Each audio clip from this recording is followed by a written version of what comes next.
There are quite a few number of ways to back up your data from almost any device to the Western Digital's My Passport Wireless SSD, thanks to a wide array of connectivity options, which makes this device truly exceptional when it comes to user experience for those who are on the field a lot. And in this video, I will show you 3 quick and simple ways of transferring data to this SSD, which can make your workflow a lot easier than before. So I have been using this product for the last couple of months, and honestly I don't think I have enough good words to say about this product. This is just brilliant in every possible way, and in this video let me explain to you why. Hi, my name is Nafis, and in this channel we do a lot of tech and gadget reviews with a twist of 3 like this one. So if you'd like to see similar videos in the future, then consider subscribing. This device can take backups from almost any camera or any other gear that you own. But before you can start, you need to download the WD My Cloud app. After the download, go to Settings by pressing the gear icon and change this to Copy New Items Only and automatically import as on.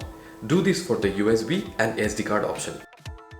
In this way, you don't have to worry about copying the same thing twice, be it from a SD card or from your USB drive. And also there is no manual intervention needed to initiate the backup process. The copy process starts automatically as soon as it detects an SD card or an USB drive. So there are 3 main ways that you can transfer or back up your data from any device onto the SSD. First way to transfer is via the SD card slot. If you have a micro SD card like this one, then you will need a micro SD to SD card adapter. All you have to do is put this in this one and then insert this to the port. Or if you have a SD card, you can just straight insert this in the slot. As soon as you insert, you should see the SSD light blinking. This means that the data is being copied. When the LED becomes solid, this means the backup is finished. Second way to connect is via the USB port. You can connect a pen drive or a hard disk drive. Again, as soon as you insert this to the USB port, the download should start immediately and you can see the SSD light blinking. If you want to ask me any questions about this video that you're not clear about, then please leave something in the comments below and I'll get back to you as soon as I can. The third way to transfer is the My Cloud app. In this way, you can transfer any content from your mobile devices onto the wireless SSD.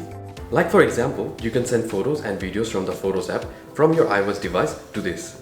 There is also integration with apps like Lightroom and LumaFusion, etc., which enables you to copy files back and forth from the device directly within the app, which if you ask me is super convenient.